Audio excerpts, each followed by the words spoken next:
Suine.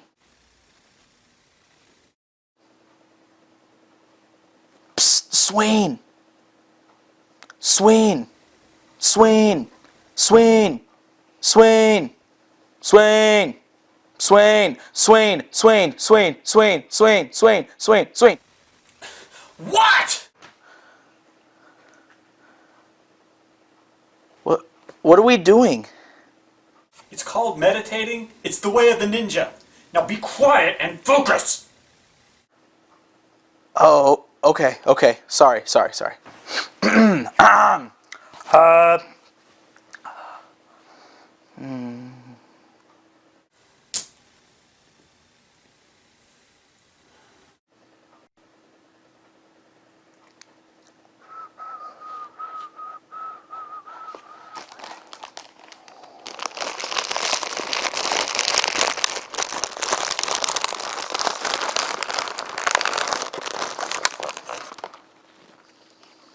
Dan!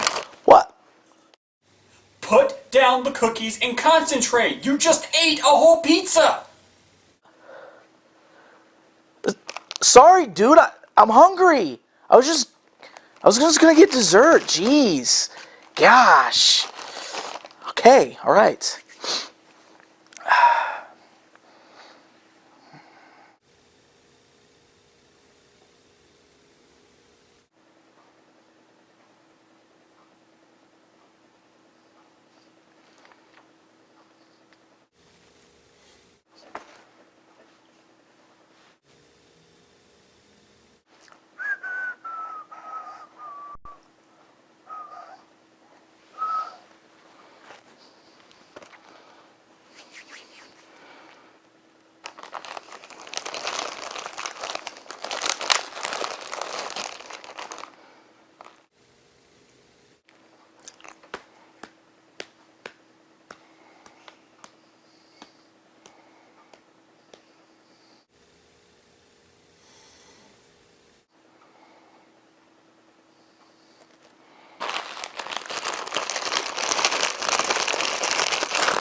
You've got to be kidding me.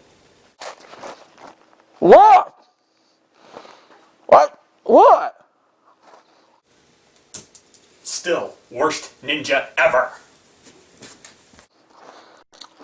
Kind of harsh, dude. Just hungry.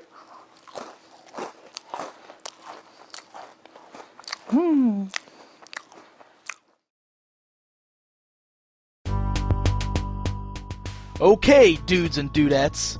As promised, Suine and I are back with the second part of our look at the many versions of the Teenage Mutant Ninja Turtles.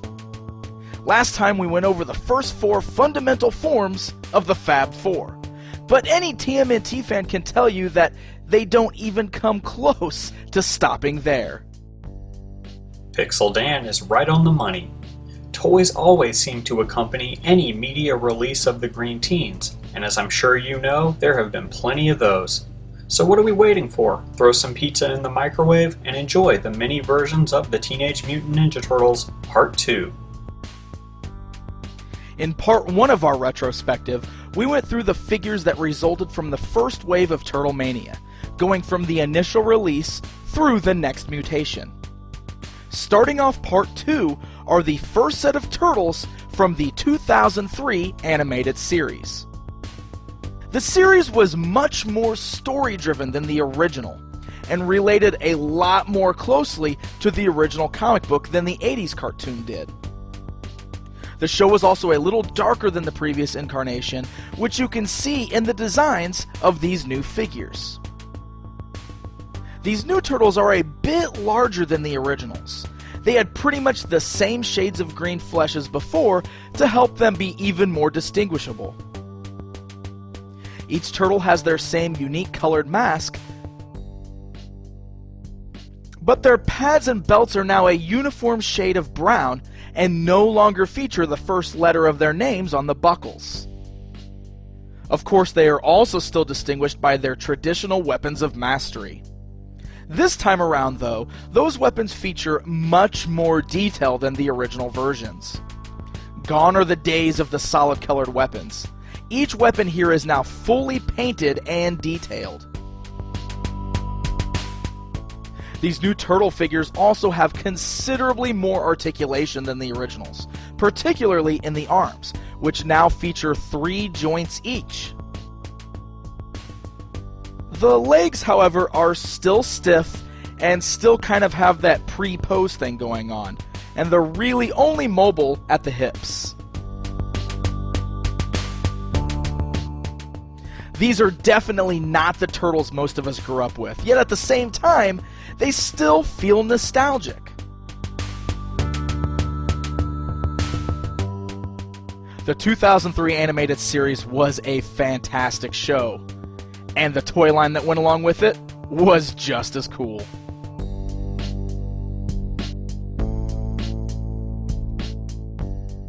In 2007, we got our first TMNT movie in nearly 14 years. This time, rather than live action, the film was in CGI animation.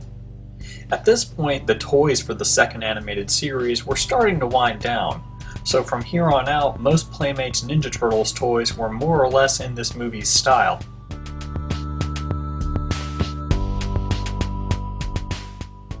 Much like the first 2003 series figures, they had their distinct weapons and colored bandanas with uniform brown pads and belts.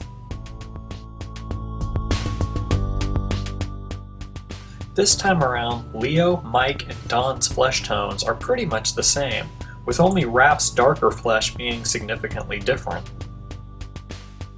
One of the best parts of these guys is that we finally started getting the more articulated Turtles figures that we had been wanting. This time the guys have ball-jointed necks, 4 articulation points on each arm, and at long last, bendable knees.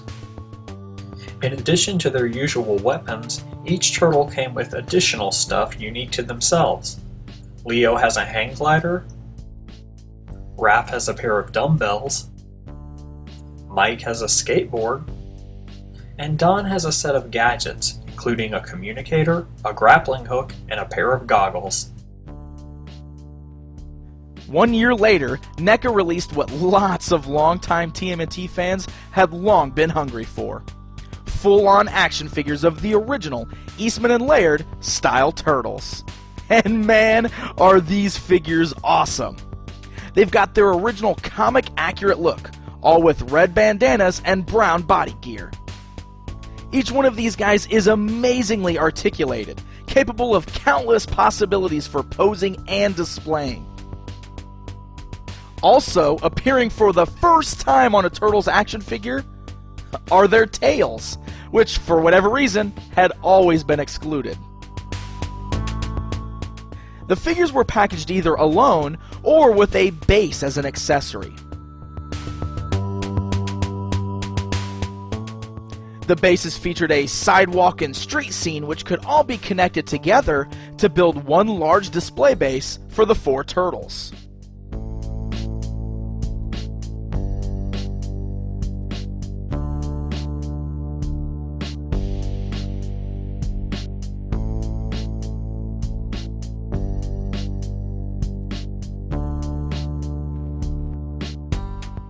You also got some other added bonus accessories, such as these really cool baby turtles, and my personal favorite, the ooze canister. Now the paint jobs on these figures are one of the absolute highlights. The shading on each of the figures makes them look as if they jumped right out of the comic books. I know what you're thinking, but Dan, the original comics were in black and white, and these figures are obviously in full color. Aha! NECA thought that through, and also released this box set featuring all 4 turtles in a black and white paint deco, still with that amazing shading that makes them feel like a 3-dimensional comic strip. I love these so much that I might actually prefer this version over their colored counterparts. The NECA line is easily one of the highlights of all Turtle toys in my opinion. It's really a shame that the line did not get to continue much further past these 4. During the celebration of the TMNT 25th anniversary, Playmates was supposed to release their own version of the comic-style Turtles, but all we ever saw were prototypes. What we did get from Playmates for the 25th anniversary was a line of re-releases of several of the original figures from 20 years prior.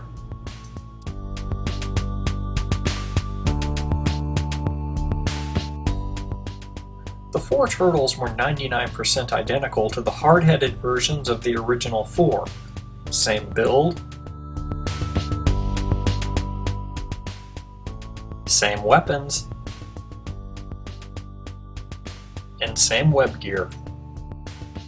The sole difference is the year stamped on the lower back of the shell. Even if a longtime collector had no interest in these reissues, these were a great way for former collectors to enjoy them once again, as well as to possibly expose a new generation to the Teenage Mutant Ninja Turtles. Now, do keep in mind that what we have looked at so far are only the main versions of the Heroes in a Half Shell. There are plenty of variations of each turtle, with plenty of goofy, gimmicky goodness, but as we emphasized last time, there is just no way we can get to them all in a single episode.